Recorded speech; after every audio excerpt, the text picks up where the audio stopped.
Right.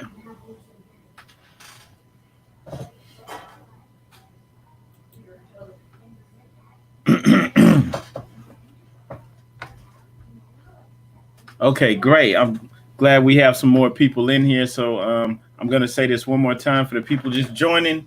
Speaking with the head of Clock of Destiny, Brother Nakiim Bey and Sheik Talik. Anyone has any questions? As always, type them in the chat. We are live right now on YouTube and Facebook. Make sure that you click the like and the share button. It's going to be a great conversation, and we are getting started right now. All right.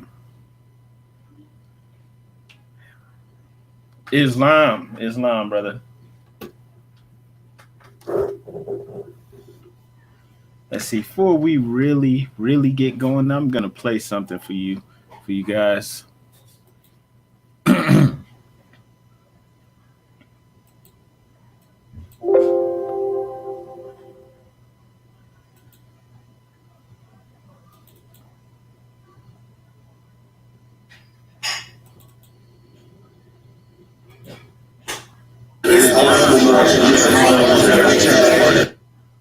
All right. So don't go anywhere. We're just now getting started. All right. So gonna share something with you. Y'all check this video out.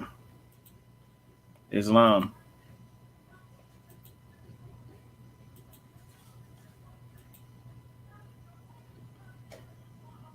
All right.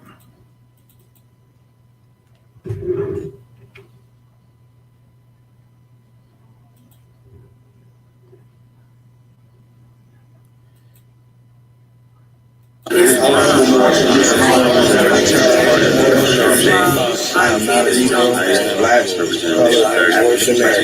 I'm a Moorish American. Peace.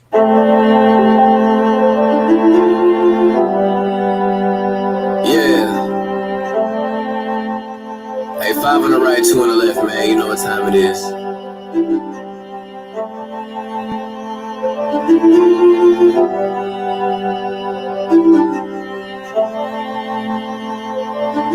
Yo. We just Moors in America, soar through the shores and endure criminal acts of war on our character. 7 years after the 4th score, no reward. Shout out to the most courageous, they was jumping over barriers. Where does that compare to you?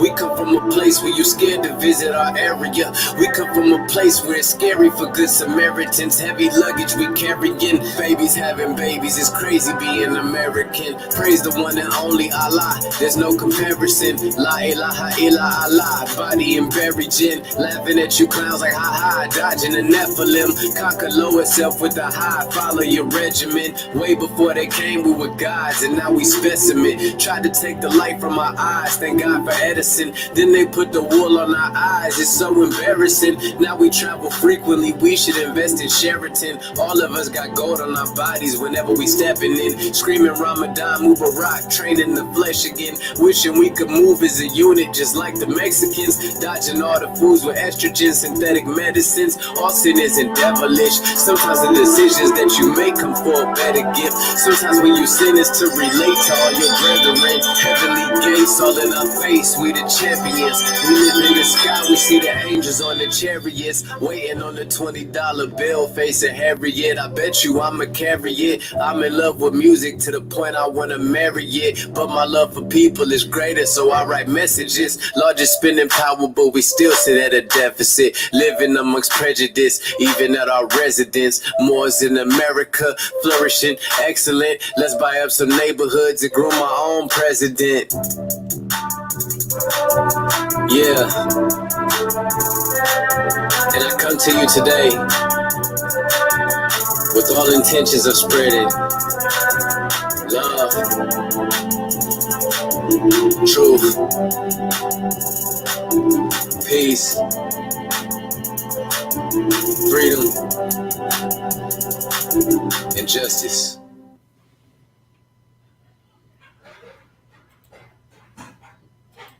All right, Islam, Moors, Islam. Peace and love. Thank you, Moors. Thank you all for tuning in. Appreciate you all. Hopefully, y'all enjoyed that song today. We're going to be speaking with the brother Nakiim Bey, who's the head of the Clock of Destiny, the Moorish International College. And we'll also be speaking with Sheik Talik L. He'll have some questions for him, excuse me. And I'm sure some of you also have questions. If you do, feel free to type them in the chat, and we will hopefully we'll be able to get to them. But this is going to be a great in-depth discussion. And once again, we are speaking with brother Nakiim Bey, all right, from Clock of Destiny. Okay, so just type whatever questions you may have in the chat. All right, and once again, we are live. So also do us a favor, make sure you click on the like button and make sure you share this. Everybody watching this, make sure you click that share button at least once. Okay, that's all that I ask, is make sure you click that share button for us, and we will be getting started very soon. Okay, so don't go anywhere. And also, everybody, just real simple, click the like and the share button. Okay, and that's it. You're gonna enjoy this though, definitely. All right.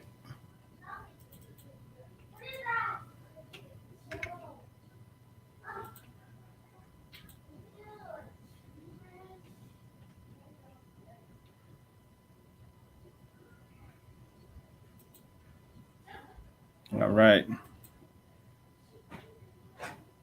So hang on, still trying to get everybody in here.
Islam, Morris, Islam. If you can hear me, please type something in the chat. Just type a 1 or a 2 in the chat.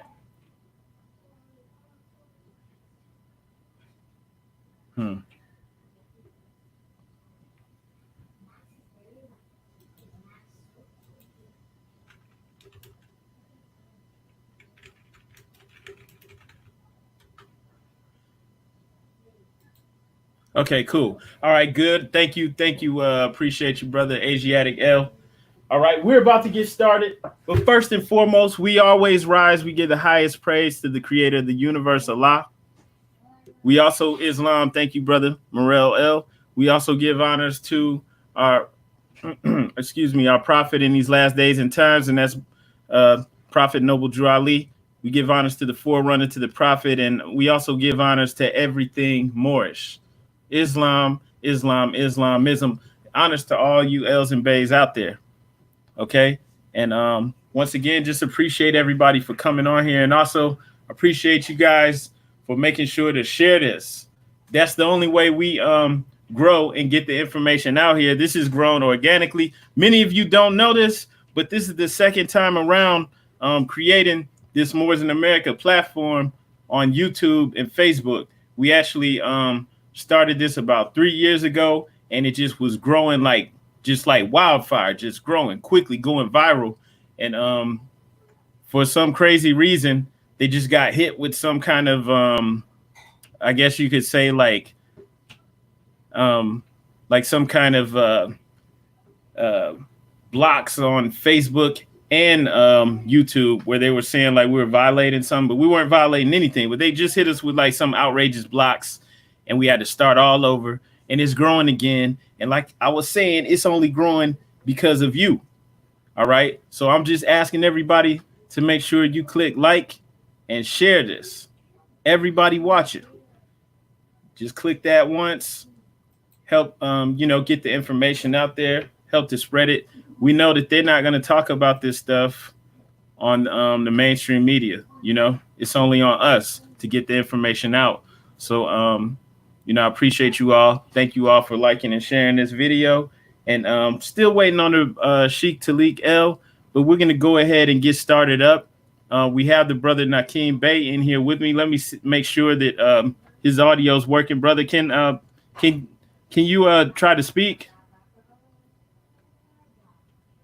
Okay. Peace. You hear me? Okay, you're good now. All right, Peace. All right. So yeah, it's good to have you on here with us, brother. How you doing?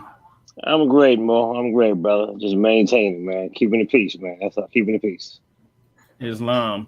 All right, and just to get started up real quick, for people who are unaware, of exactly what Clock of Destiny is. Okay, and the reason I want to ask this is because we see a lot of people with paperwork that'll have like Clock of Destiny, Zodiac Constitution on there. And a lot of times those people don't even really understand what the Clock of Destiny actually is. Okay. And they don't really know what they're working with. They don't even know maybe why that should or shouldn't be on whatever paperwork or proclamation, they have. So could you really quickly, just let us know a little bit about you and the organization that you represent and also what the Clock of Destiny is? Yeah, sure, Mo. Islam, in the name of the Prophet Noble Ali, and I give honor and respect to also Dr. Charles Mosley Bey, the founder of the Clock of Destiny, of the Great Seal. About me, wow. I'm from the nation of gods and herbs, GODS and herbs. I studied Moorish science since '83. I reclaimed my birthrights in 1994. So I've always been on the path of this here science. All right. And in 1994, 93 is when I got the rights for the Clock of Destiny from the late Dumas Bey, better known as Joseph Dumas Bey, who was the Minister of Law for Dr. Charles Mosley Bey. He gave me the right here in New York City, but I met him in Cleveland, Ohio around 93, around that time. Several Moors from New York City traveled there to Cleveland, Ohio's convention. We met a lot of the elders that was taught by Brother Charles Mosley Bey, a lot of the elders. And I guess Dumas Bey took a liking to me, and he came here to New York City and he gave me semi credentials. My dear brother, Honorable Raleigh Salahuddin Il was there. Brother Man God Il, Brother Nakiim Bey knew about it. Brother Ahmed Bey in Brooklyn. Sister Neferti Il, a sister, and Brother Shaloma Il, who also is in New York City. They all can bear witness that I have the Clock of Destiny by right of authority of Brother Dumas Bey. He gave me at that time revised credentials, and no one knew, I didn't even know, that there were revised credentials, And when you look at the copyrights, it says 51, and what he gave us was identical to the copyrights. So I come to realize that, wow, and it said new order. So I knew and understood that he did away with the old order and he established a new order. So Brother Dumas Bey gave me certain credentials, and I reestablished the Clock of Destiny Moorish National Order of the Great Seal. That is what Brother CM Bey established. All right. And the purpose of its establishment was to prepare enough for Moorish Americans in the Moorish history and wisdom and law to represent the Moorish nation in Washington, D.C. That was number one. All right.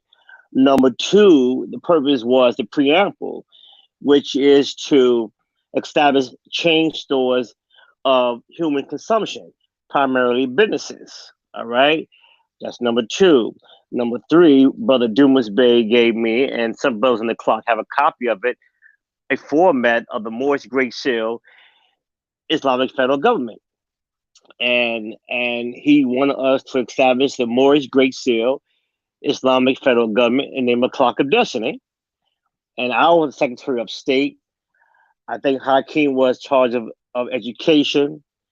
You had someone in charge of the Treasury, someone in charge of the Department of Law. I think that was Messiah Ali Bey. So he came here and he was establishing certain sciences of government for the progress of the Moor nation based on his experience in the past to current. So there was various avenues of Dr. Nakiim Bey to set in motion. Now, when it comes to documentation, you have to understand how come there are several Moorish groups. Nakiim Bey called them in his bylaws of 1968 subversive operators. I'm not calling him that. That's what he said in his writings. So I revealed that. So you'll see 5 symbol cards with Clock of Destiny on it, which has been forged. Not like in the 70s, you know, in the 80s and in the 90s, even now, cards are being forged. Look like something like Nakiim Bey, but it's not Nakiim Bey's works. You know, it's abstracts from it. So as I would say, they have been grafted from the original, right? Tampered with, you know. So you'll have affidavits, you'll have all kinds of IDs that have something with double A on it, or Juali on it, freeholder, which is the sovereignty concept on it. You have all that on these affidavits. None of that have anything to do with the Clock of Destiny or the Great Seal founded by Charles Mosley Bey. Nothing at all. Now, let's say somebody wanted to challenge me on the basis of that. I have all the names of those that were exiled by Charles Mosley Bey. I have all the names. And Hakeem got that package. Messiah got that package. Other brothers at the table at my apartment at that time got a package because Brother Dumas Bey gave me a package of Nakiim Bey's writings and other things that was in it. And I said, Messiah, go and make copies. Messiah Ali Bey made copies and brought them back. And the brother I mentioned, Nakiim Bey is one of them, got copies of that package. All right? And in that package, everything is mentioned right now what I'm talking about.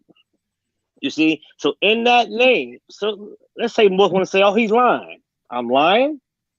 Tell them to reduce that name.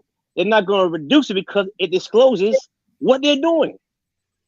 All right? So one of the names in there, I'm gonna say the name, Brother Porter Bey, who was very influential, establishing some Moors here in New York, and now went down south and they threw out. He was exiled by Nakiim Bey. He established something called the Web of Destiny, right? But I want to get into the group thing because that's just so old. They're doing what they're doing now, and they haven't changed. They need Islam, and then I think they don't have Islam because the women doing what they're doing right now. But nonetheless, they have duplicated his credentials. They have created these ID cards, right? And a lot of people out there think that that is Nakiim Bey's works when it is not, my brother, and all those that are listening. And so let's say they came at me and I displayed that on YouTube, the names, they'll get upset. You know, all the names listed. You know, and then if I display another document from NYPD and other departments in Jersey and Philadelphia, it lists certain Moorish groups, not the Clockedeshan, right? It lists certain Moorish groups. And you'll see where the forgery and so forth were also practiced in the 90s. If I list those names and show you that information, it would cause mass confusion, right? So I'm being clear right now on the objective of Clockedeshan, and I'm being clear of those that are out there. If it's not founded by Charles Mosley Bey, 1947, revised in 51, authorized by me because I have the exact authority to the Clockedeshan, and there was those that can bear witness to it. If I didn't approve it, then it don't have any legal basis, you know, right? I didn't ask for this authority.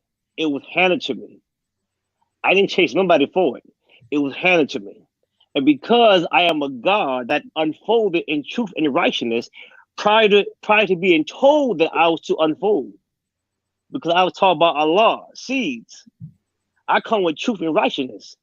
They cut unrightness. You know what I'm saying? So a lot of these morals don't know about being God. God is a crusher, a destroyer of unrightness. So if you ain't right and exact, you have to get right and exact. If not, then that means I'm only going to show you with the truth. You know? So brother, I'm gonna stop there and leave it open. Peace.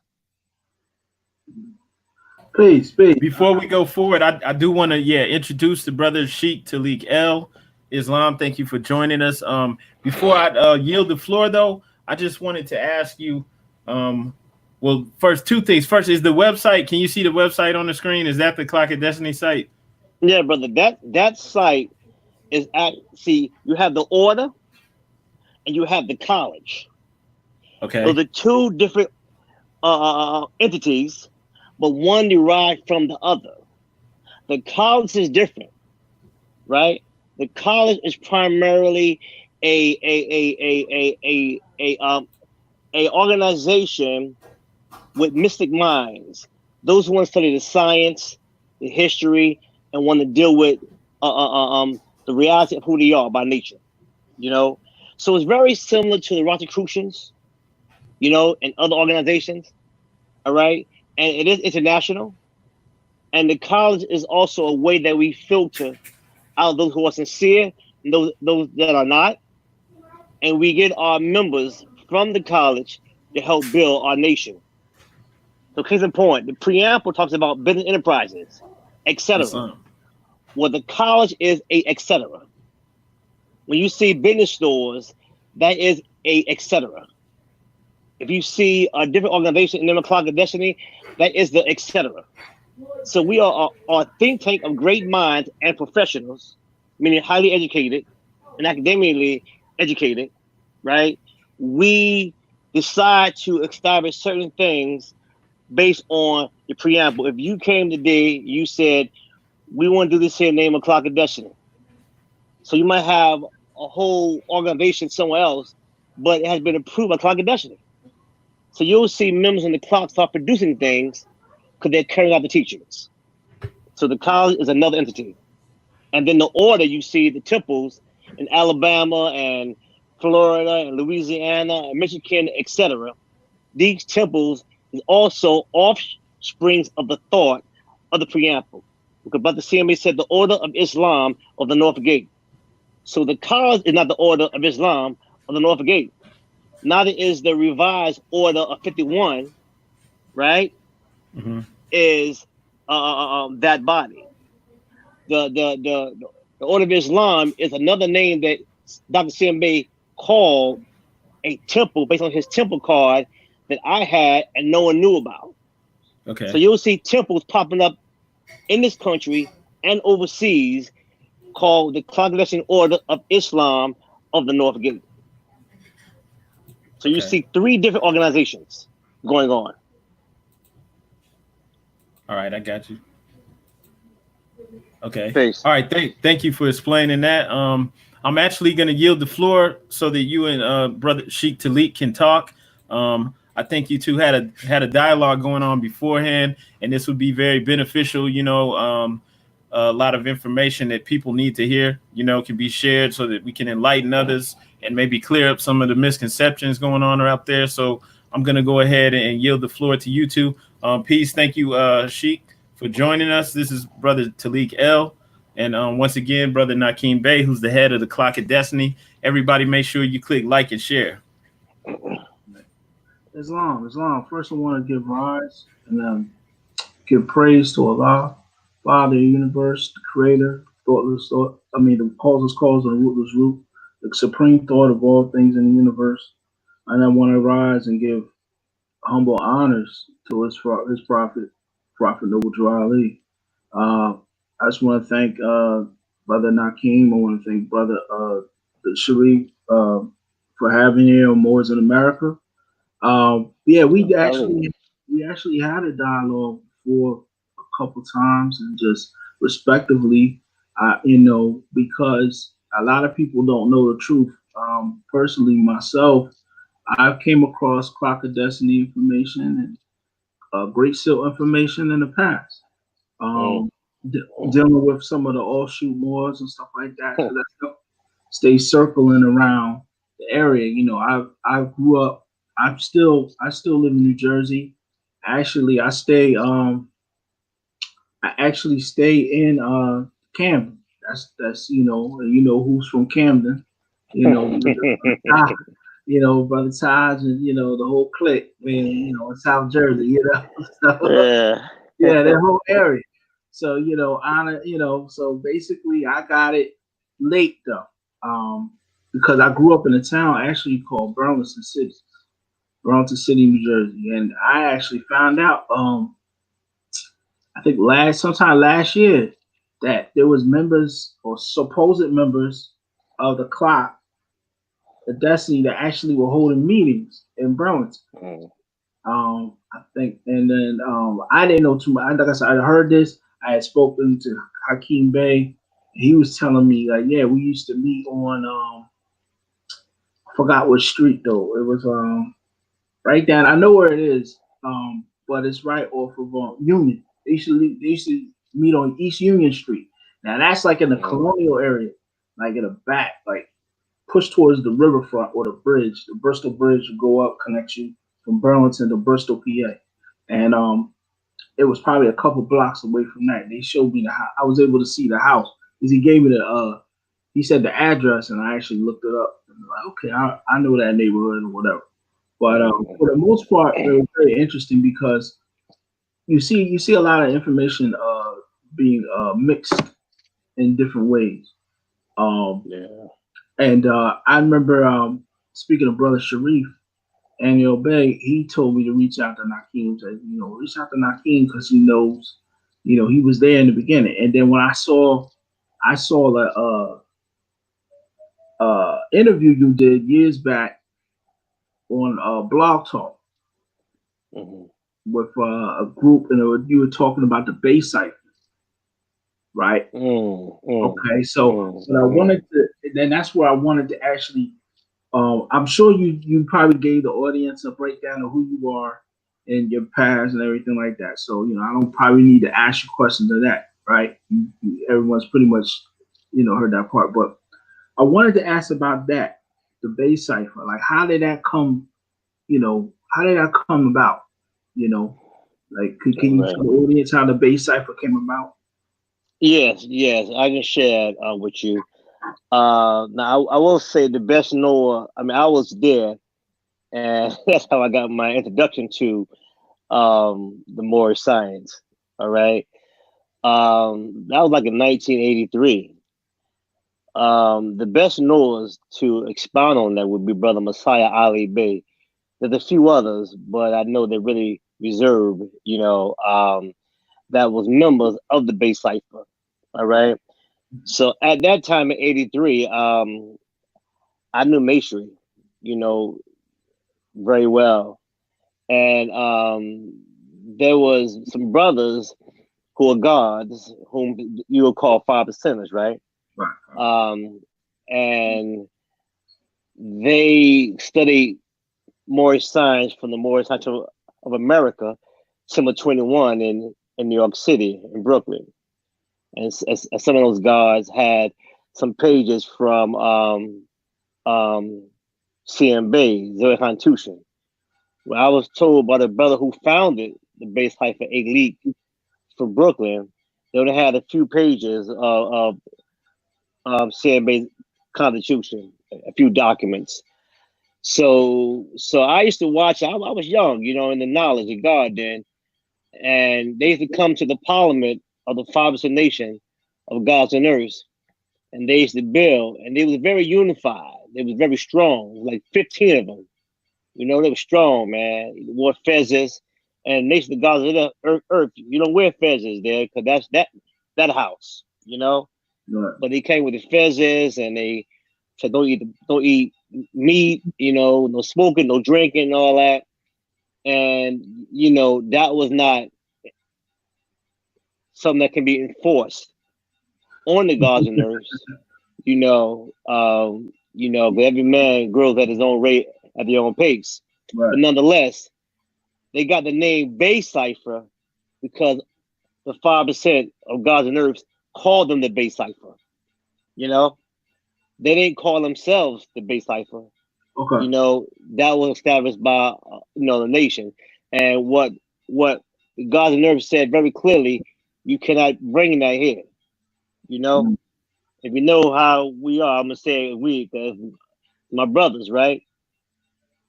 Stay in your own lane. Don't come and try to change anything over here. You know what I'm saying? Right.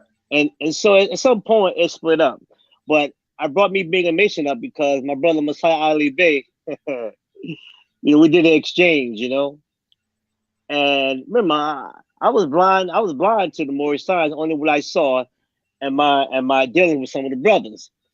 So Messiah, in his one-room apartment at that time, gave me the 5 symbol card. Now I remember, I'm thinking that it's the legitimate card, but he didn't know, I guess, and I didn't know, right? But he was a member of the Great Seal Association of Moorish Affairs, right? But the card he gave me, that was something he created on his own. But anyway, so I gave him points of masonry, and he gave me that 5 symbol card back in 1983. Right. Mm-hmm. All right.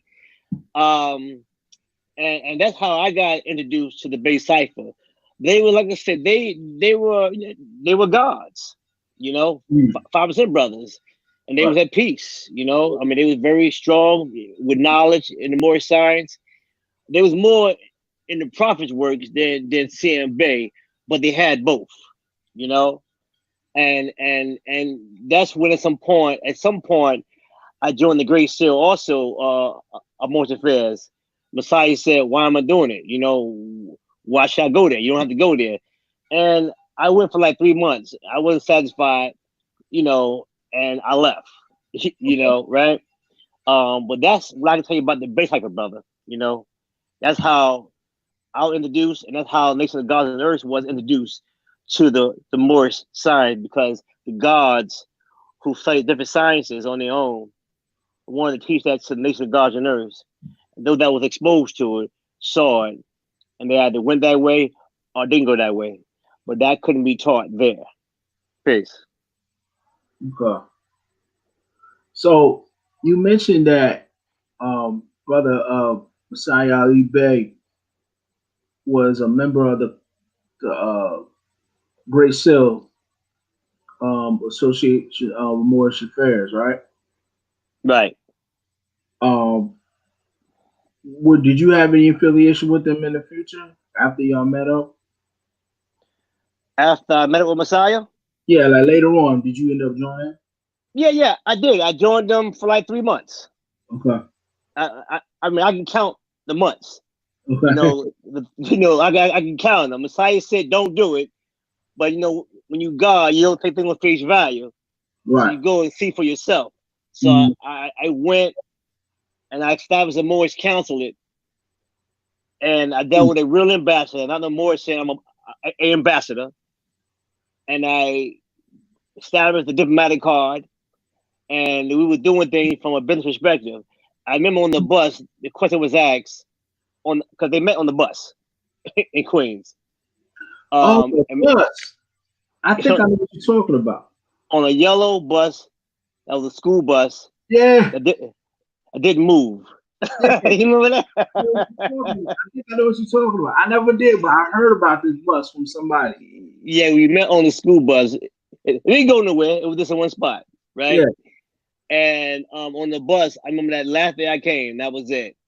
A brother asked me who gave me the authority to establish the diplomatic card. Mm. And for me, that was very dumbfounded, for him, I think, because you didn't have anything like this here before, and you're coming at me. And when I was asked before I went to Jamaica without a passport, I was asked, "Where's your headquarters at? Who can we contact?" So they didn't have that kind of structure in place, Mm-hmm. So I started building things from a very practical perspective. So I came back from Jamaica. I came to the bus, and they asked me who gave me that authority.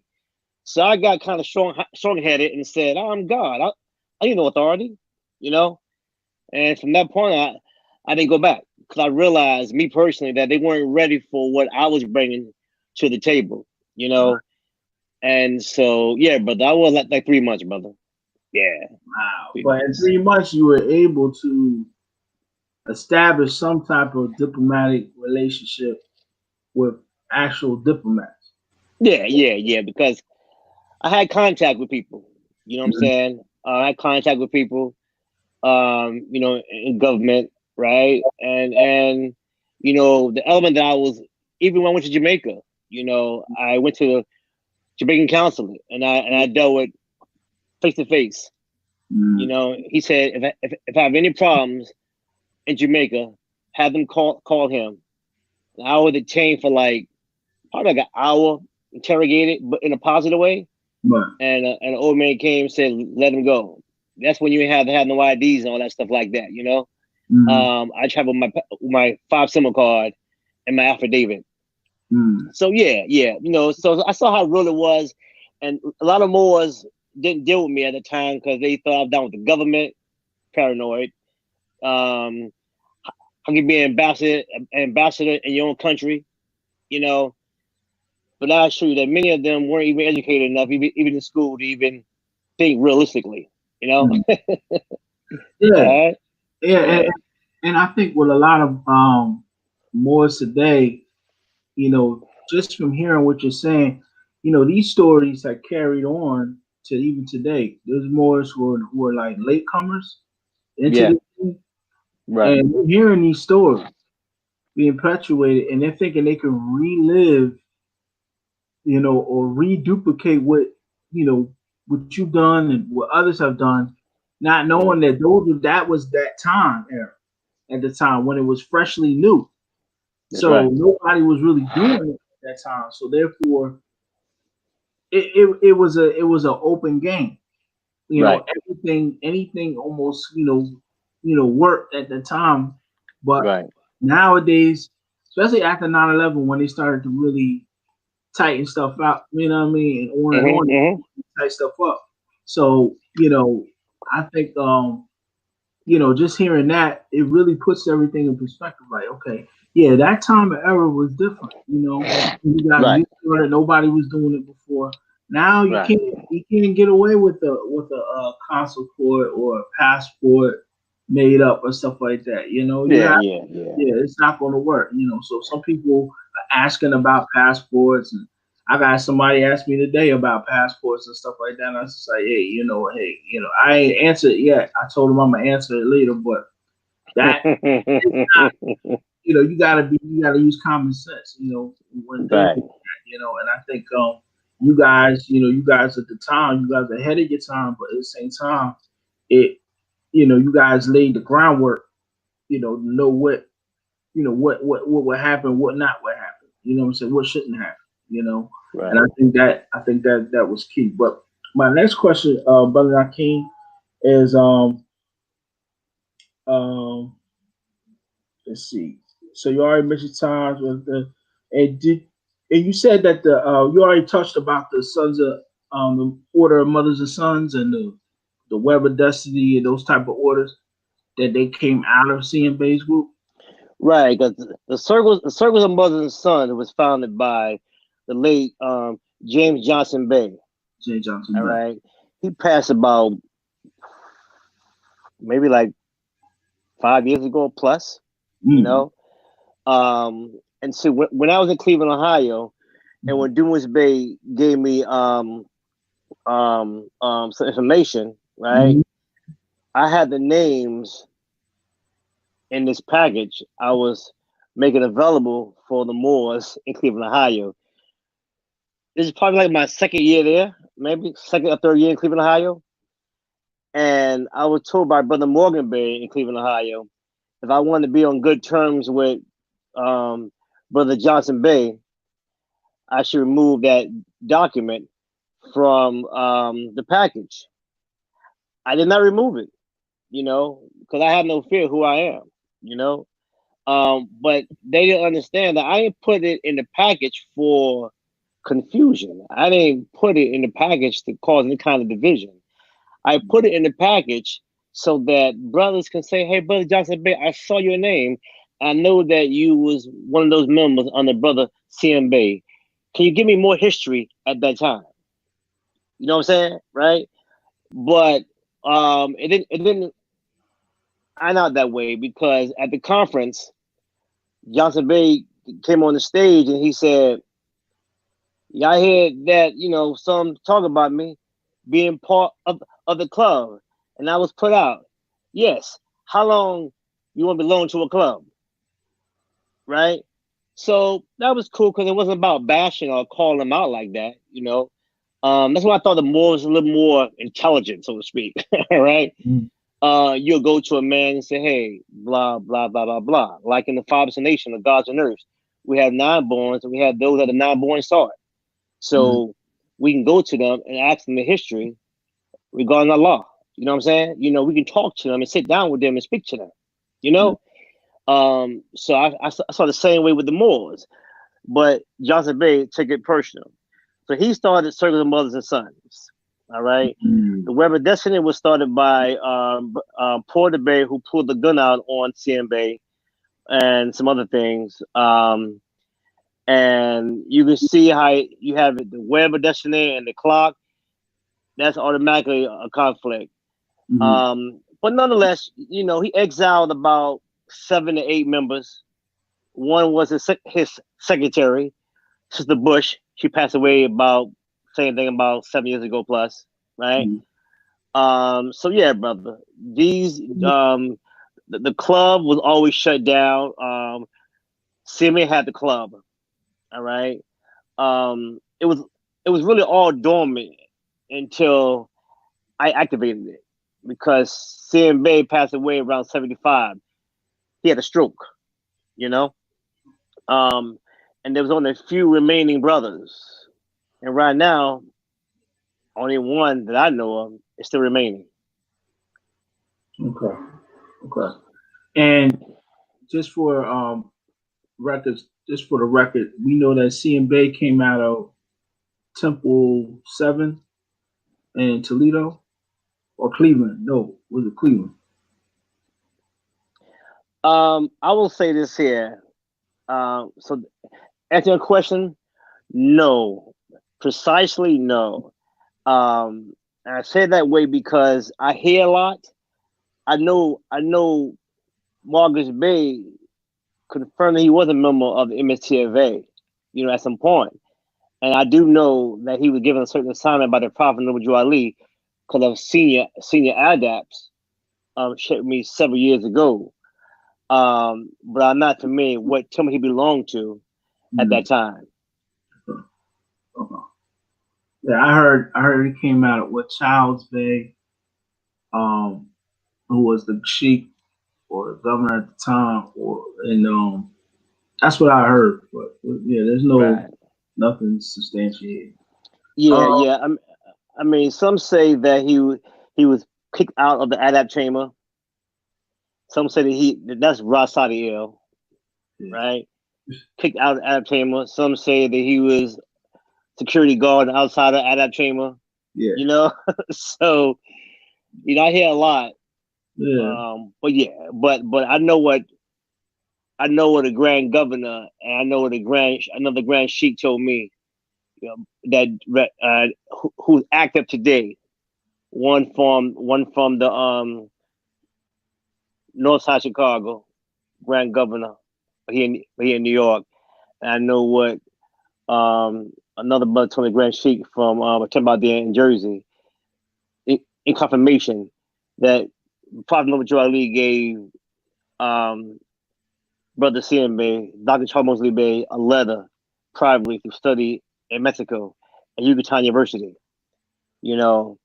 And these brothers that I got that from are very influential, respectful brothers. Peace. Okay.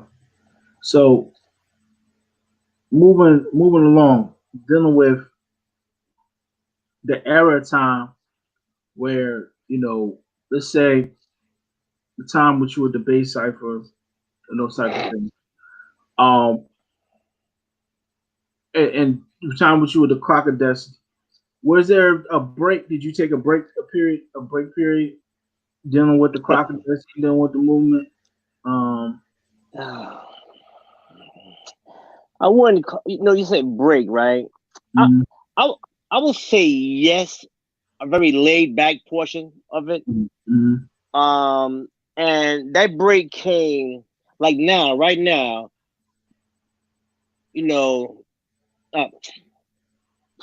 Back then, at some point, a lot of so-called Moors was like driving out a license, taking homes, always in court, always in trouble, and trying to get out of all kind of issues that they got in by faith initially. Good credit, I'm getting in by hey, listen, make a deal, cool.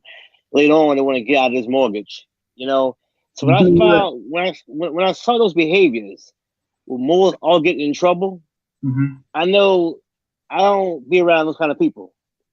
And so I knew that mindset wasn't right for me. So I decided to don't even deal with them. So that was a long gap because a lot of them have done it then and they're doing it now.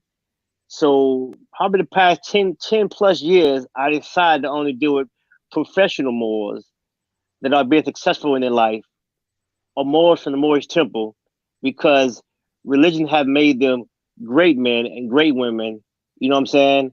And they're responsible more than those that are out there in the middle that are just doing things haphazardly, So that's, I had taken a break and I had to think a little bit more because I didn't want to get caught up into this un-Moorish practice out here. Right. So yes. Okay. And so being that I guess you said you took a passive approach in the sense where you weren't out in the forefront, you know what I'm saying? You kind of fell back. When I mean passive, that means you kind of fell back a little bit. Not a full break. You didn't take a complete break, but you just like, I'm not gonna be involved with a certain caliber of Moors, you know what I'm saying? So, absolutely. So being that, when did you, because you said that the Clock of Destiny was kind of handed over to you. It's right. What position were you in at that time when that happened? Were you coming back, or were you already in the forefront when that happened? Yeah. I was already, I was never in the forefront like that, I was in with some good Moors and we traveled to Cleveland, Ohio and met some other Moors that came there as well, I was never in the forefront. It wasn't until Dumas Bey gave me this baton, is when I started working on behalf of the Moorish nation. Now I would say, and I said today and I said many years ago, if I knew the condition of these here Moors that's practicing these criminal-minded things and just getting in trouble. If I knew this here, I would have never taken this path. You know, I would have never taken the baton. You know, because it's just not righteous. It's totally not Islamic. But because I have the baton, you know, I can do what CMA did: burn the book, remove credentials, Library of Congress, and they shut down. I can do that, you know. But I'm trying to set up things in a way where, in my absence, others can take the lead and move it forward, you know. But it wasn't until the baton was passed is when I started to do what I have done and doing today. So I don't need what I'm doing. What I'm doing is for humanity. I'm already connected, you know, but I'm doing it based on the program of Brother CM Bey, and doing it for the women and children, you know, because a lot of people out there is being very much so misguided, mistaught, and they get in a lot of trouble. And if I fall back and my members fall back, then they're going to constantly be entrapped by those Asiatic devils, you know, trying to get paid off their ignorance, you know? Right. Are you still in contact with people from the Great Seal? Or those? No. Brother, I mean, some of them probably good, but like I said, if you don't have an intelligent tongue, if you're not well mannered, if you're not respectful, if you're not practicing love and truth and peace and freedom, even justice, right? If you're not practicing those principles, I cannot even engage you in a conversation. You know what I mean? Because a lot of Moors, when I hear them on YouTube or have a conversation, it's always about some kind of problem they're trying to get out of. You know, so I don't do that. You know, get a job. You know, live a right life. Take care of your family. Do something that's good. You know, that's where I'm at, brother. And I, you know, I don't want to put my commentary in it, but you know, I just say, you know, it does seem like that whole operation kind of is falling apart a little bit because it's not construct. I remember at the time, because I'm gonna tell you something, you know, about me. When I came into a lot of his knowledge, you know, based off of course, an individual brought me in, far as taking me to certain lectures that were in Philly. Okay. At that time, this is when Ali Muhammad was doing his ISIS group or whatever. But I get these DVDs. I would buy these DVDs, and you know what I mean. I'm telling you, Mike, once you get one lecture DVD, and someone like myself, it becomes like you start getting them, like buying them every paycheck. You buy like one or two of them, like, you know. And I found one. I think it was, they relabeled it. I think it was Nakiim Bey beats the Moors or in the Moors or something like that. It was a video, and it was a group. In the DVD was the group of, I guess they were Great Seal Moors, and they were in New York and Harlem, right? And I think they were meeting at the National Black Theater, right? And you were there. You were in the audience at that time, and I think you were going through Alim's book, and you had to like correct them on one. You did it humbly, though. It was I remember that. He was like, "Yo," he said, "Whoever did, I ain't saying you wrote it, brother, but I'm just saying whoever wrote this gotta correct. It's totally wrong. You gotta correct that." But wow, they don't even. And let me, for the audience, let me let y'all know. If you understand what happened at that time, when you talk about like all this beef against the Moors and all this stuff, this rah-rah against the Moors, it really started in that time era. You know what I'm saying? Because that's when cats were taking this information and running and being over prideful with it. You know what I'm saying? Right, and I think it kind of bit people like Sinetta the wrong way. So he took out a vendetta against it. Because I remember him talking, because there was a one guy who was in that Great Seal group. I think he was a school teacher or something. And he was like the head of it, kind of like in that group. And there was other people that were there and whatnot. You know, you see Bam in the back and all that. Yeah. You know? So, you know, I don't think they have those no more. You know what I'm saying? You know what I'm saying? They don't even have that. You know what I mean? A lot of them, I don't think they have those meetings anymore. But I remember that when you were there in the background, you had to correct it. But people don't understand, like, they had these meetings, the Great Seal up there, and you know, it's not even operative. I think what you see now when people call themselves Great Seal are just offshoots.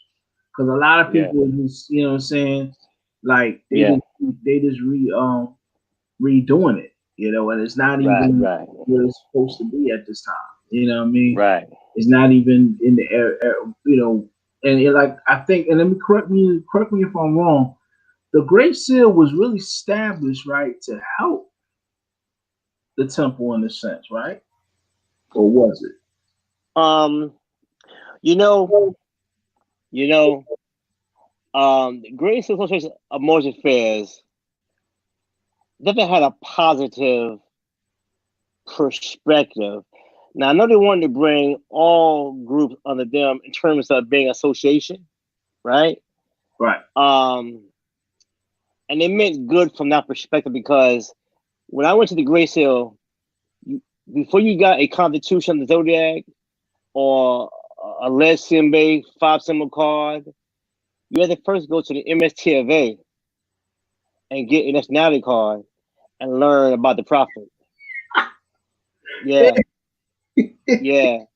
And remember, I thought that in that case, the Great Seal and MSTFA was one and the same. I thought there was a connection. Yeah, that's, you know, and you would think that if you're not told otherwise. Yeah. And when I got my timber card, I won the Great Seal, you know, and then there was a process. So they wanted to keep, you know, the clock alive, but they always had respect for the Prophet Noble Drew Ali. And they had their own program. My issue was always their approach, you know what I'm saying, their strategy, you know what I mean? But that was it. But nonetheless, the Great Seal, I think it meant good. But you know, it's always like anything else. It's the elements that you attract. You know what I'm saying? So yeah, you know, and so what it is, the bad thing about it is that, you know, like you were doing the Great Seal, and then you're given a package. They was unified in terms of when it came down to doing things together. But then as it grew and it grew, people are getting packages and going out on their own and doing their own thing, experimenting. You know, there was no concrete evidence that something worked. And you brought back your results to show that it worked. You know what I'm saying? That's what you did. So that was a Great Seal. If it would have dealt with evidence first and been very strong on that, and didn't adopt any kind of patriot militia materials, like in this day and time, oh man, that'd have been great, man. That'd have been great. But right, they're separate from the MSTFA. You know, separate. See, and I was just like you, I was under the impression, you know, coming into this knowledge that they were kind of a part of it, and they probably just, you know, broke away. That maybe the members broke away, you know, and formed that or something like that. Because if it was, in my opinion, you know what I'm saying, hold true to what it really supposed to do, it could have been an organization that could have acted like an advocacy between the temple, you know what I'm saying, and you know what I'm saying, the municipality, the local government, and so forth and so on. But as you said, they needed, you know, members in the beginning would have had to get a nationality card, take out a nationality card at the temple, you know, to be a card carrying, dues paying member of the Moorish Science Temple of America. I know that by the time I got into the knowledge, I've noticed that the Great Seal members did not push that idea anymore, or those particular Push what? that they needed to join the Moorish Science Temple of America in order to be a member of the Great Seal. Like at the time, Right. members Well, not they pushed it, because that was like, again, that was one of my requirements. You know what I mean? Mm-hmm. They never talked bad about the Prophet or the movement. That was one of the requirements. You know what I'm saying? Yeah, but now in this day and time, I don't know what it is because I'm not in the mix, but I know then. But that was my introduction. Yeah, you know what I'm saying. But now they'll talk bad about. Like I said, I'll tell the truth, so I can't speak negative about the Great Seal. You know what I'm saying? But it's always individuals sometimes that don't make things right. You know what I'm saying? Yeah, and I'll say this, and it's not even. I don't even consider that really great. Those, these are probably. Yeah, brother. Yeah, I'm here. Can you hear me? Oh man, people trying to call me. I had to. All right. Okay. You hear me now? Yeah, I can hear you. Yeah, what I'm trying to say is, I can hear you. I can hear you.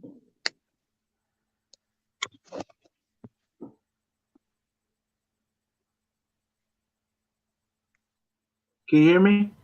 Hello? Islam, brother, we can hear you. We can hear you. I gotta hang up in a second and call back in because someone called me and then it made a jump. Oh, we can hear you. We can hear you though. We can hear you. We can hear you. Man. Can you hear us? Yeah, we can hear you just fine. Yeah, we can hear you clear. You're good. All right. Well, just to until he called back in, I wanted to say that now currently you can find, for those who are watching, there's Great Seal members or who say they're Great Seal members and they never been in a temple at one time. And that's the gist of it. Yeah. But definitely. I mean, a lot of Moors out here, these new Moors, they don't know anything about the Prophet, man. And I don't know how you be saying you're a Moor, you don't know one thing about the Prophet. You know what I mean? Yeah. So that should always be the foundation, because where it all came from. Right. Peace. Definitely. And I'm jumping. Excuse me. It's all right. The Johnny Liberty lessons, right? Common sense. Huh? Uncommon sense. Yeah. Right. These Johnny Liberty lessons, or these lessons that came out of the Patriot Act or Patriot Movement. I'm sorry, not the Patriot Movement. With those European sovereigns or whatever, and they doing their thing. That would you say that was pretty much the driving force to steer a lot of that stuff towards a negative way, as far as like the Moorish movement that was going on in New York and all that, like that. Whoever got a hold of that and started passing that out, you know what I'm saying? Was that, yeah, you know what I'm saying? Would you say that was the kind of like the steering force, because that kind of like got everybody to move towards that direction instead of like worrying about being the actual Moor, or actually, worrying about the identity? They're worried about, I'm getting over on this, getting over on that. You know what I mean? Would you say that was those lessons were more shared or more potent? You know what I'm saying? I'm gonna say that because he was a Quaker. Yeah. He was a Quaker. That's right. And also a Rosicrucian as well. Mm-hmm. That's a pretty good book. It dealt with the fundamental rights. Mm-hmm. So I wouldn't say that. You know what I mean? And I say it because we're part of the same organization.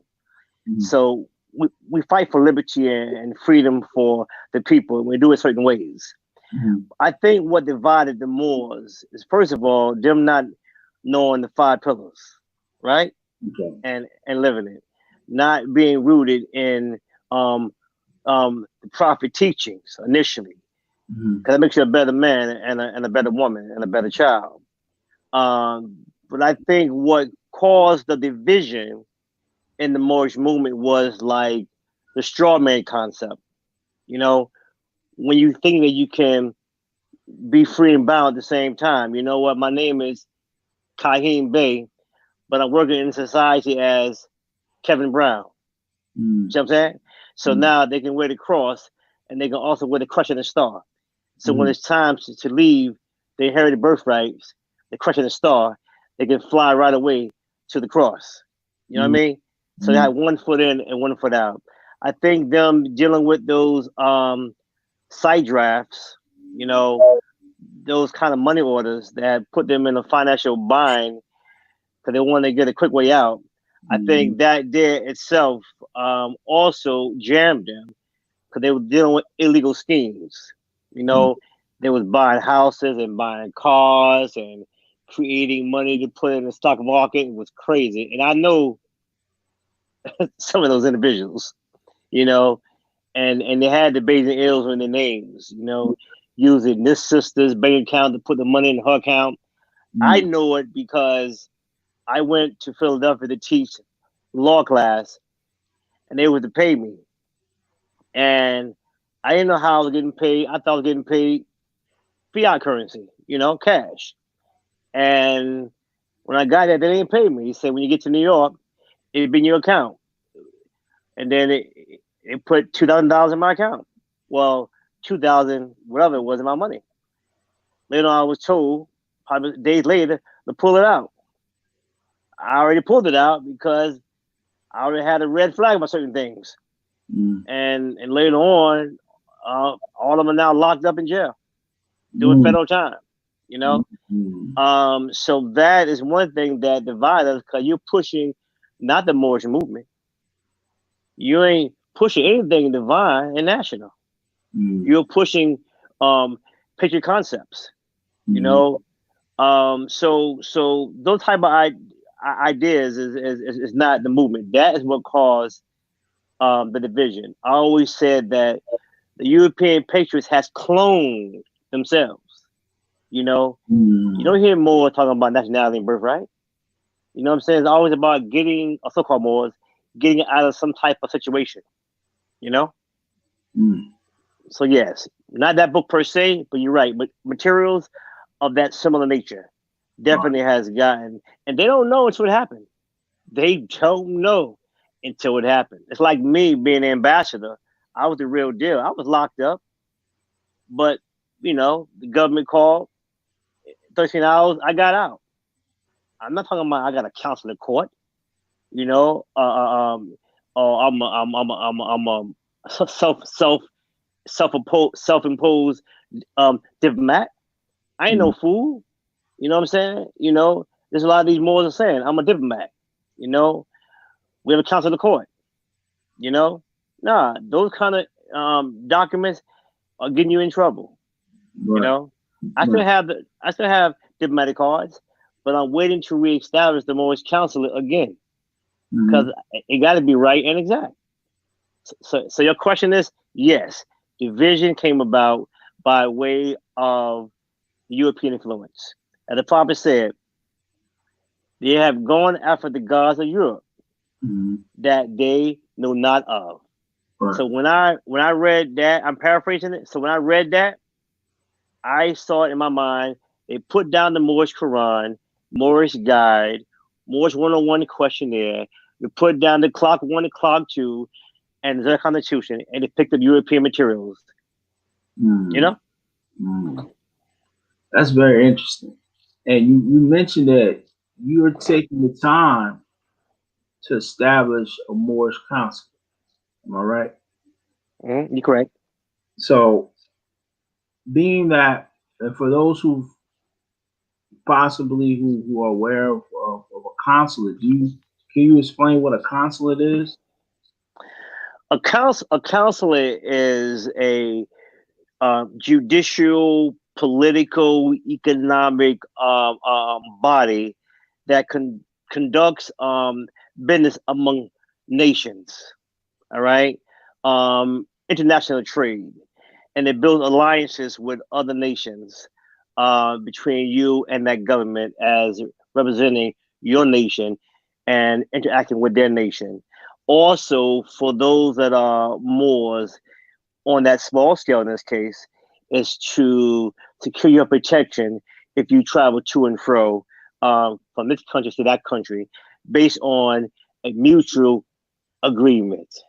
You know, a lot of these so-called Moors, they think being diplomat is driving without a license. You know, they think being a diplomat is some kind of rights and that's it. You know, they don't know the political and economic component that it involves. All they're doing is riding around proclaiming something that they have no knowledge of. So if I was going foreclosure on my house, or I'm trying to save my house or whatever, can that particular issue or court issue be transferred to a consul court? No, not at all. No, not at all. Have to do anything. No. You know, first of all, you know, if you got a house and it's on foreclosure, you better get some money and pay for it. You know, I guess they might do a short sale. You know, Sure. and get a percentage. No, no, not at all, brother. Yes, you know? sir. Yes, sir. Yes, sir. You know, and I had to throw that scenario out there because no, that's good. That's good. Excellent. That's great. That's great. Yeah. So you know, just moving on, because this is a lot of information. I know. Once again, I do appreciate you, brother Nakiim. Same, brother. Peace, brother. So definitely reaching out. But you know, there's another question I have regarding the bus. Remember you mentioned the bus? Right. The one that didn't move. It was right. What type? If you're privy to say, if you're privy to inform the people, what type of people would be usually you find that would be at the bus at these meetings and stuff like that? Can you speak on it or you can't? If you can't, wait. Say again. What kind of people? What type of people? Like what type of personalities that be at the bus? Like who we might know that might have been influential at that time that might have met up at the bus? No, respectfully, I would not call names. Okay. But you know what? There was some very decent people on the bus. Right. You know what I mean? You know, it happened to be, I guess they didn't have another location to meet. You know what I'm saying? Mm-hmm. You know, I mean, I'm just saying that it wasn't a bus that moves. It wasn't like, you know, we're going somewhere, you know, let's meet on the bus, you know, in that property area, you know, and that was it, you know. Mm-hmm. But I used the bus as a scenario at that time because when I was going overseas, they asked me where was our headquarters, you know, and who to contact. So I know we had a bus, you know, so I couldn't say me on the bus, right? And I can't say contact brother, you know what I'm saying, in case you want to verify anything, because this is government, this is nation and the government. So you know, I'm not taking away. You know, hey, some Moors don't have places to meet at all. Some Moors right now jump building to building because they can't rent no space out because the money's tight or no space. Some Moors meet in a house. Right. I guess they met in the bus because that's all they had at that time. That's right. You know? Right. Yeah. And I like I said, I heard about the bus, man, dealing with a group of Moors that I was a part of. And, you know, it was mentioned about the time they met there and who was there exactly. And you know, I knew that, you know, at that time, for that era, you know, that was basically the spark, you know, saying that, you know, built up to the point where I came in, you know what I'm saying? And it led to the era that we're at the point where I came in, you know what I'm saying? Because we didn't see some of the people that, you know, I know this individual had mentioned, but, you know, we came in during the, you know, I know for me, I came in during especially the lecture time, the conscious community upspurt. You know what I'm saying? The new Moorish paradigm movement. Right. You know what I'm saying? Well, right. Moorish science. And on the lecture, you know, if it was nothing for like Phil Valentine to talk about, you know, when you had those great meetings and stuff like that at the National Theater and all that, you know. And that was the time I came in, because it was just like, but you see all these people, you're like, whoa, your mind is blown. You know, you don't know anything. You say, oh, that's so and so, that's so and so. And you thinking that everybody's together. You know what I'm saying? And then everybody got their own agenda and their own little operation. You know what I'm saying? And you want to be part of this group, you want to be part of that group, you want to be, you know what I'm saying, the you know, to validate yourself. And you know, that was the case. Go ahead. One thing is important to understand, and this is out of respect, right? Yeah. The Great Seal was the only group that existed in New York City. Right. And they was the only one that was practicing the law. Mm. It was tight. I guarantee you, it was tight, you know, right? And after that, I came with the Clock of Destiny or the Great Seal. Mm. There was no other group but the Great Seal, and then it was the Clock of Destiny. And then I taught some egotistic individuals, and they started something called the Zizamores, and they came about, you know, and you just start seeing it constantly produced, you know, and so I'm just saying that, you know, that era, brother, because Phil Valentine's, you said at the theater, the first meeting of the minds was at his house in Brooklyn. Wow. Originally at his house, right? And he lost his house because of the whole picture stuff, you know? All right. But nonetheless, great man, as you already know, right? Oh yeah. Man. You know, but at that time, all you had was the Great Seal. So they kept Nakiim Bey teachings alive. You know what I mean? Right? That's basically it, brother. Go ahead. I'm open.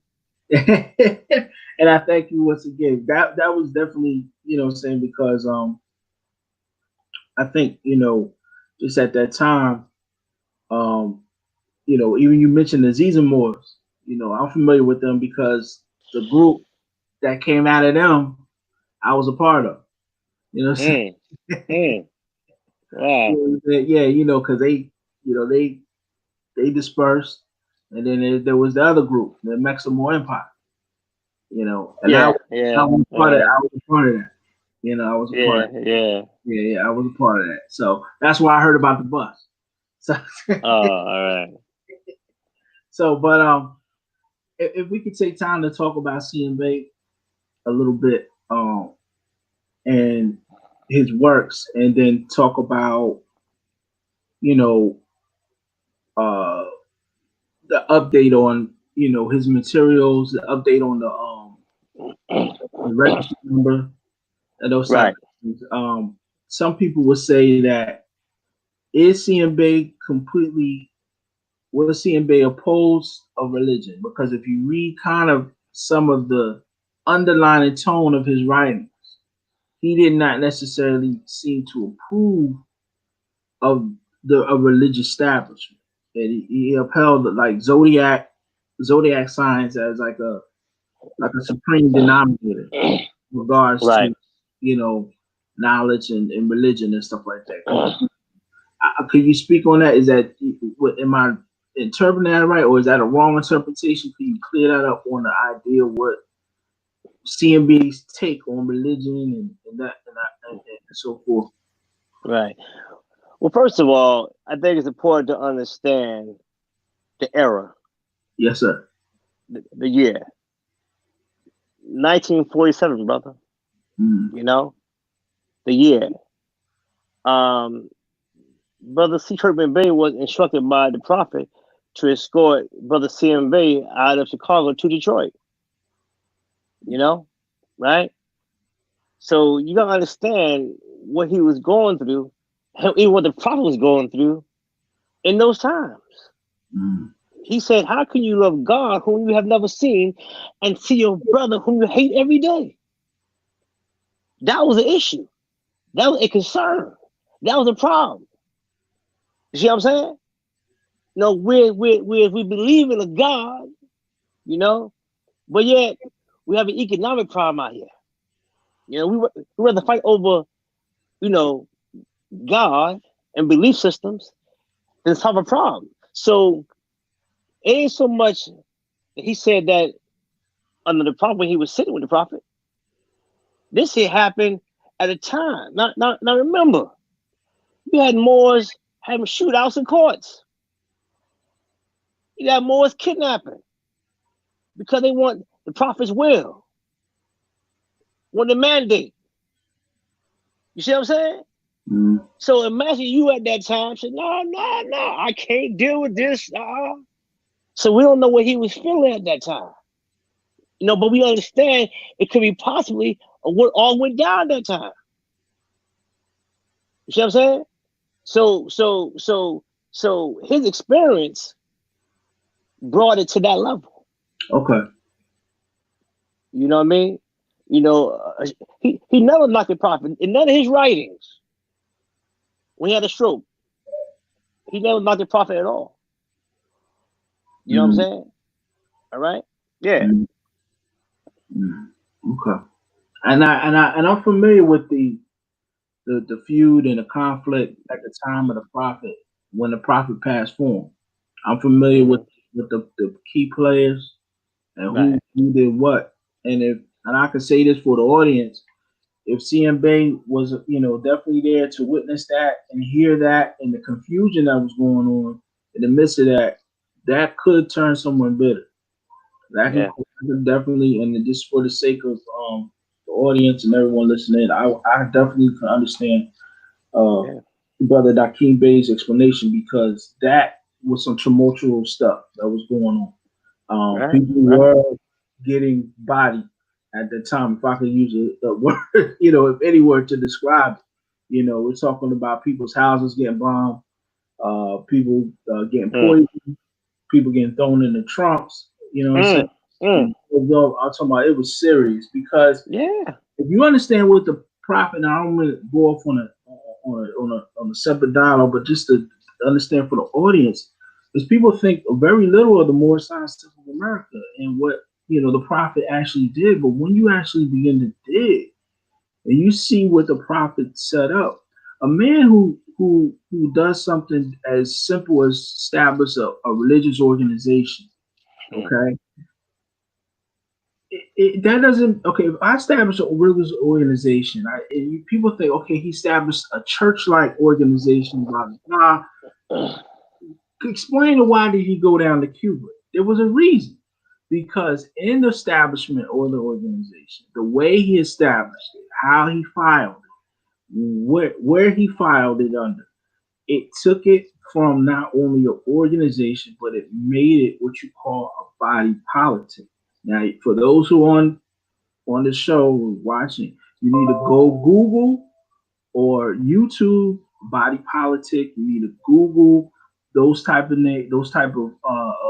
terms, religious body, those type of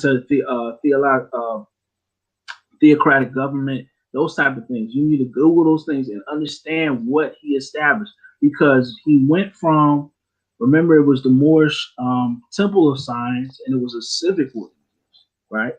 Then he said, because of our problems are more moral and spiritual. You know what I'm saying? Or moral and spiritual. He had to make it religious. He said most of our problems, since our plight is mainly spiritual, whatever. He had to transition it into a religious organization. Okay, but that didn't put it under no spookism, as most people thought it was. It wasn't a spookism, but in the religious body politic. Thank you, Brother Sheik. See, as you can see in the screen, as a body politic, he made a government. He selected 7 members, tried and true, to form a Supreme Grand Council, and that basis are acted as the judicial heads of the movement, and along with every governor and sheik who's appointed, anointed to fulfill their station. And collectively they formed a government body. See, a lot of people in the members don't know. I didn't even know that. I went for almost 10 years, you know, saying, going to these groups and, tuning in, and nobody has a basic structure of the movement. But at the same time, I believe, just to go back regarding Nakiim Bey, I understand, yes, Pan American Conference, yes. And I believe what Nakiim Bey did, what he did was definitely out of his experience, and it's understandable. It's definitely understandable because when you don't know what's going on and you got all this drama going on, you definitely will fall back. You know what I'm saying? You will fall back heavily. You know what I'm saying? You will fall back heavily, and I think sometimes, out of respect for Nakiim Bey, he went the route that he felt. And one thing he didn't do, he didn't push as you would say, the same mindset that a lot of Moors who follow are going at this time. You know what I'm saying? Right. He didn't push that. He definitely said, respect the government and those type of things. Right. All the religious books tell you to respect the government. That's just that's science to that. Why would you try to rock the boat? When you're the lamb, you're not the lion right now. You're the lamb. So you gotta respectfully, move accordingly. That's right. Mm-hmm. What other thing I would say? About the filing, the actual registry number that you see, right? That basically that's only basically for the record for those who are watching.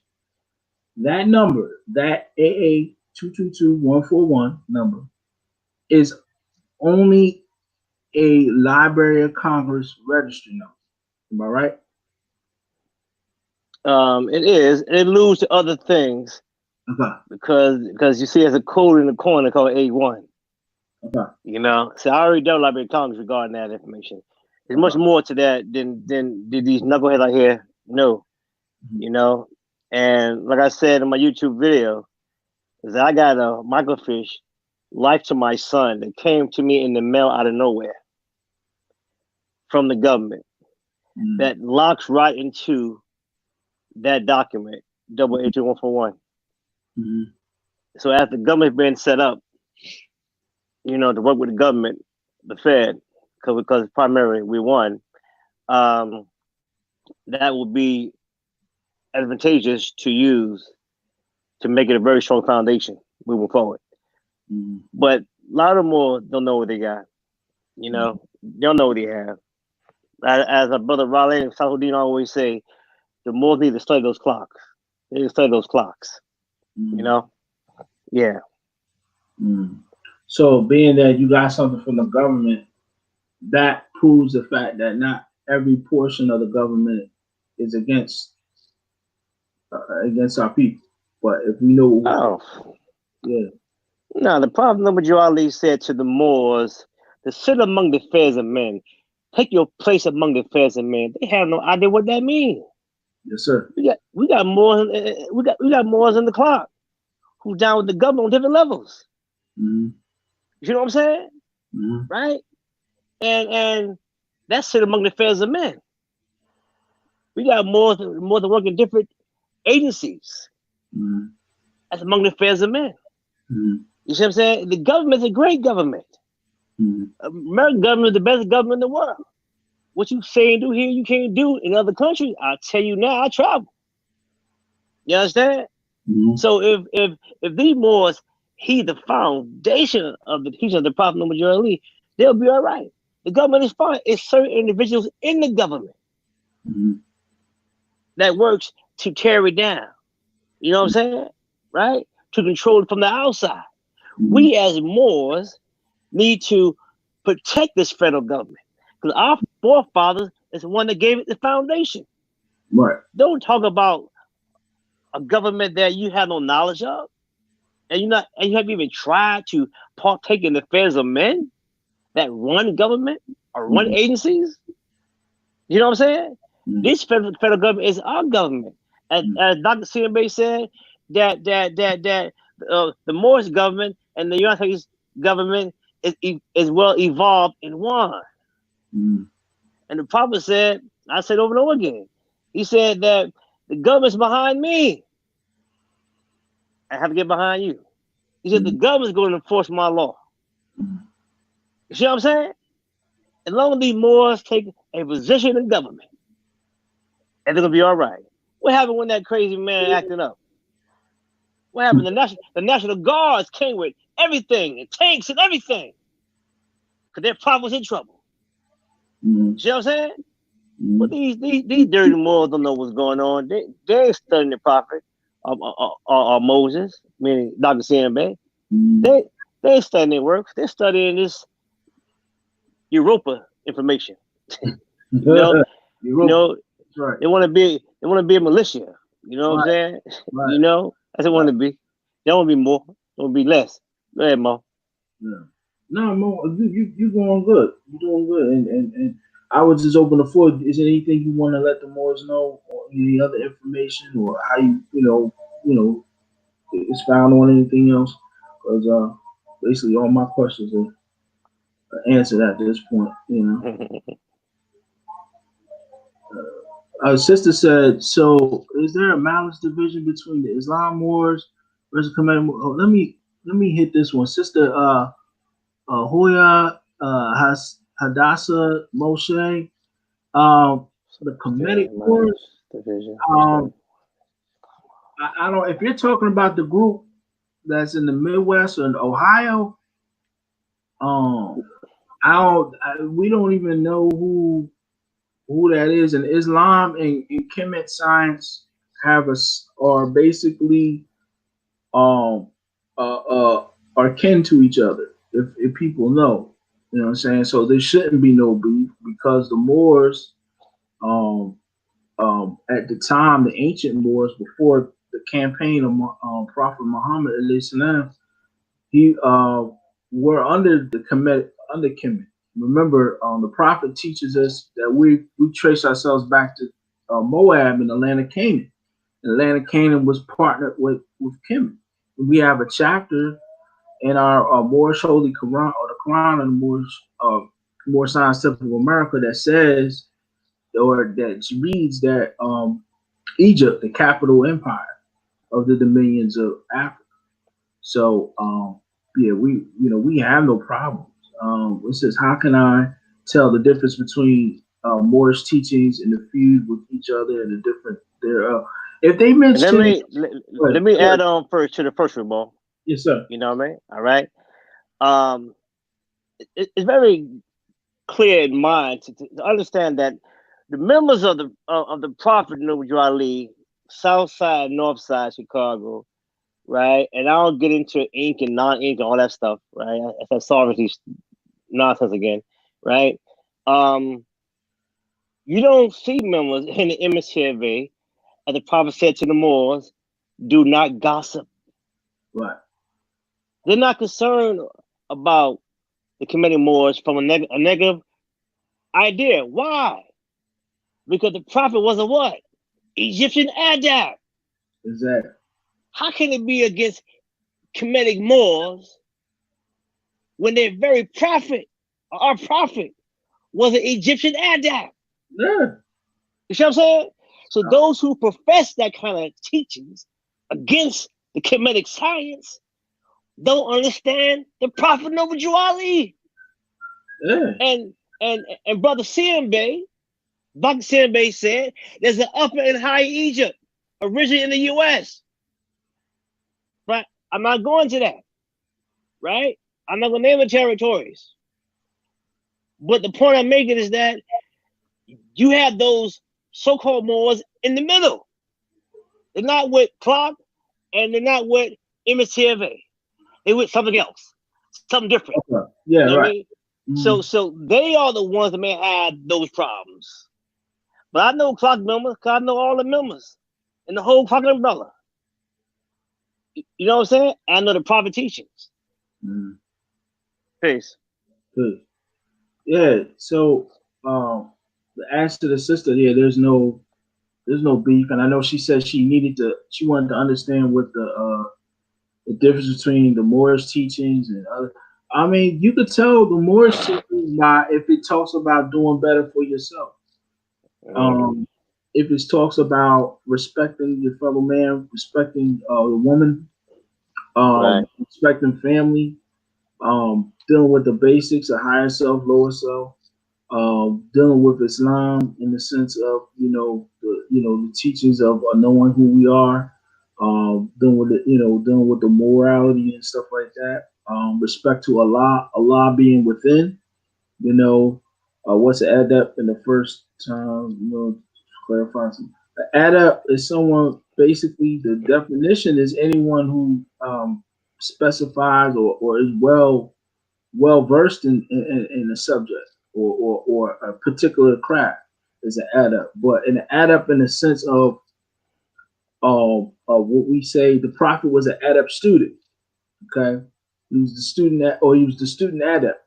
Of an Egyptian student adept. So being an adept, he was basically, or a student adept, he was still learning in a sense. He was telling you that, I've learned from the adepts, you know what I'm saying? This information on healing. And at the time, the prophet was dealing with his tinctures and his different, oils and herbs and stuff. He was healing the people actually when he started off in Jersey. And in a sense, it was during the actual, like, what they call the yellow fever or whatever was broke out. It was during that the prophet was healing people, and they didn't like it because that took money away from what they were doing, what they wanted to get the people to do or go the route they want. You know, is it the same as inspiring? No, it's not inspiring. The adept is someone who already got it down. You know what I'm saying? You already got the information down, sis. Running crazy. You already got it. You already reached it. Aspiring is somebody who is trying to get to that point. Pardon me. Exactly. Islam. I'm laughing. I'm laughing. Yeah. Because I saw a post and I'm laughing at it because there's something upstairs and there's something in the middle. Yeah. And it's something on the ground floor, and you have to climb in order to get to the top. No one's gonna come from the top and say, "Here you go." Yeah. So what I mean by that is this here. Right, my understanding of an adab is one who is a protector and a holder of the divine creed, right? Or the prophet Noah Ali in the adab chamber, right? Then they want to make the laws, right? The adabs. To be an adab, you ain't that tomorrow. You ain't that next month. That's something that you earn or you evolve into.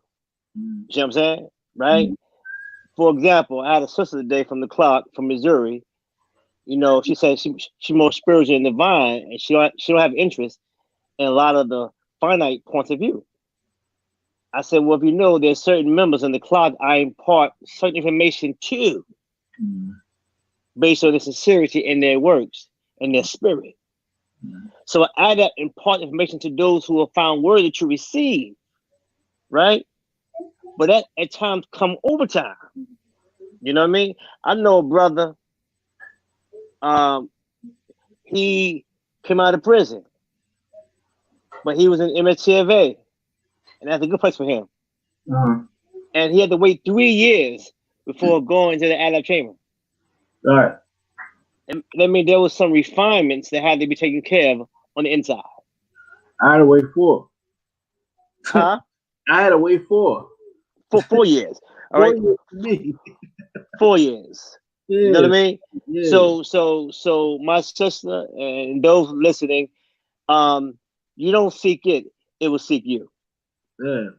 When the time is right, the opportunity will be there, because this is a personal testimony about my 4 years. Is I was gonna go the year I joined. They were gonna vouch for me to go through the chamber, and I say the situation didn't turn out right, and I was a little upset because I felt like it was, they reneged, and but Allah's the best of planners, because I took that time to grow and go through a lot of other stuff, and then I was going to go 2 years later in 2016, but the opportunity wasn't there. You know what I'm saying? And then 2017 was like the golden opportunity to go. Like, boom, I went, and it was definitely something, because I got a chance to, I don't know, it was a good experience, in that time. So, but you see that everything lines up, everything lines up, and it doesn't always fall where we, expect it, or what we want all the time. Sometimes the greater picture lines up for us, when we don't, not in the time frame that we desire. You know what I'm saying? Sometimes we have to be patient. So, so like I said, it took me 4 years to go through. And now you're talking to someone who's been through different Moorish groups, and studied with this one and spoke with that one. Like I tell anybody, like, they'd be starstruck when they see Taj and Abdullah. I'd be like, man, I seen them dudes. Like, I can see Abdullah now. Like, his sister live up the street from me. You know what I'm saying? Hey, Talik, if you don't mind, I wanted to interject real quickly. I see the sister said, just saying she didn't have time to sit up in the classroom. Now's the time for doing, not consuming. I agree with you, sister. It's definitely not time to just be sitting up and talking, going over different talking points or talking about how great we were in the past. Like the brother Nakiim Bey was saying earlier, that with the Clock of Destiny, correct me if I'm wrong, you're seeking out people who are, professionals, people with skills, people who can help build, who can actually do things in the here and now.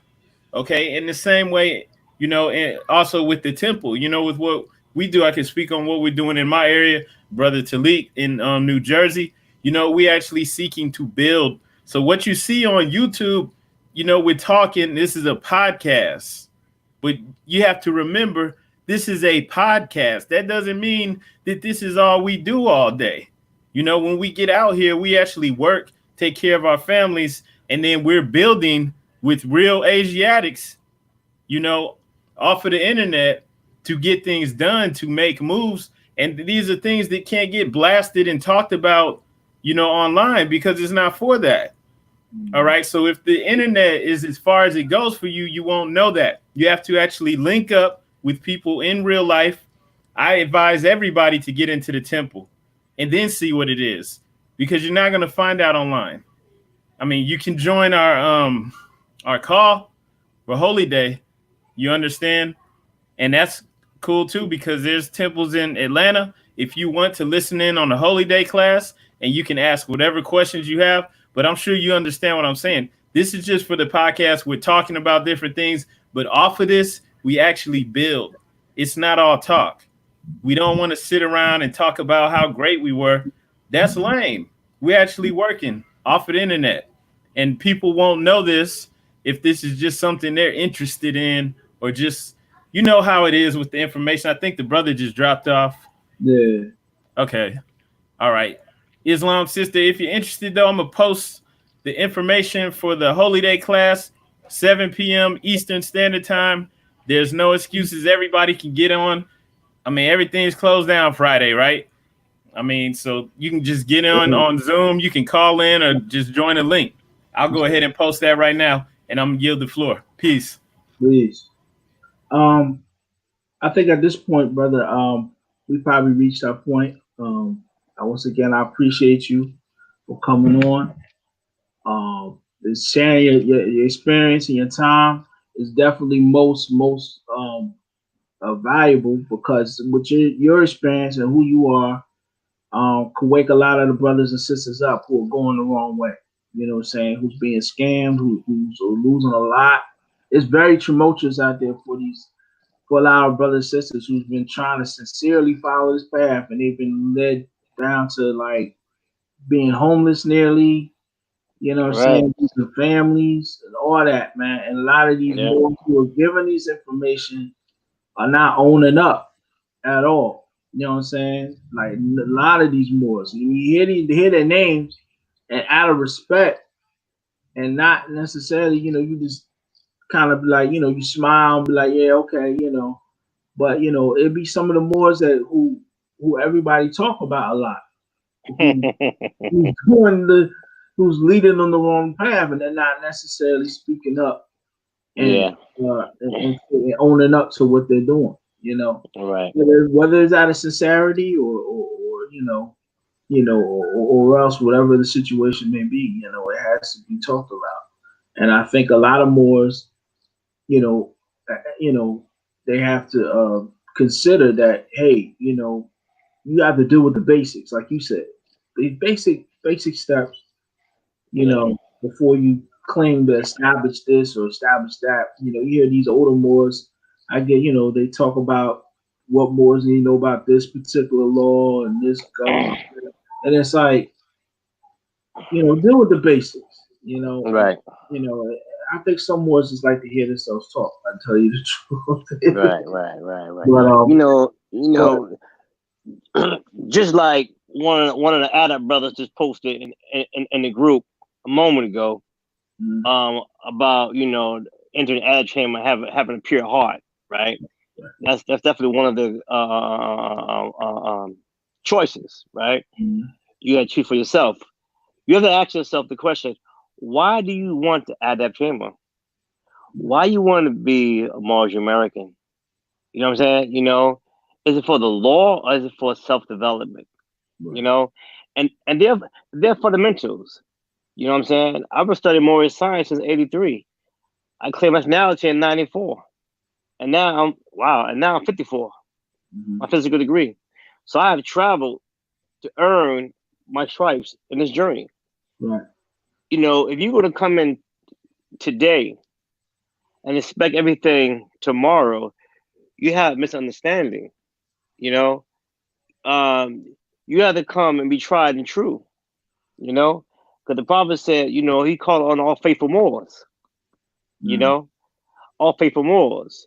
So that means there was many people around him that was what? Unfaithful. So that being the case, the Adabs have to guard all the chambers. Yes, sir. And make sure that if you're coming, that and they don't know you. If you're coming, they gotta make sure that you are worthy to receive these blessings. You might say, well, who are you to determine what I should receive? Well, shit, you at my door. If you don't want to hear it, go somewhere else then. These are my rules and regulations. You know what I'm saying? So you got to start with the basics. If you ain't right, you have to get right. All right? I mean, the clock has the lessons in place as a process. CMA originally had a 12-week course to join the order. He said, don't be quick to give out. It's in the writings, those who got it. Don't be too quick to give out the 5-symbol card.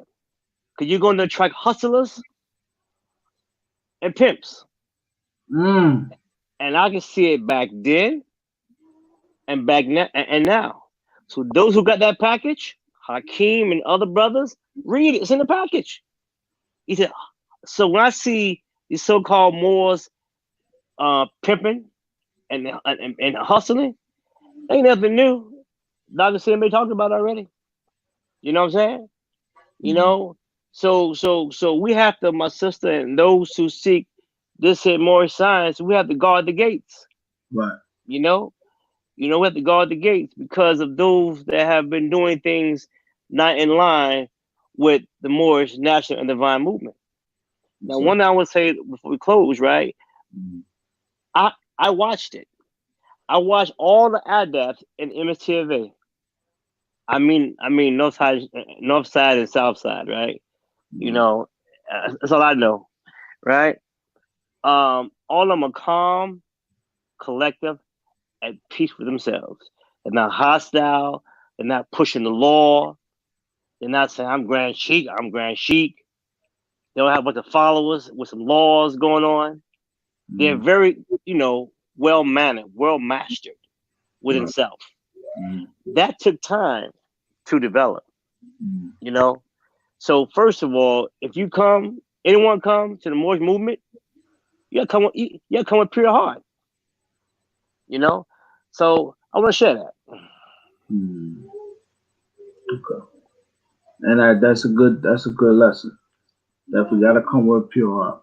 So once again, I want to thank Brother Nakiim Bey from the Clock of Thank you, Destiny. brother. Hopefully we can do this again sometime.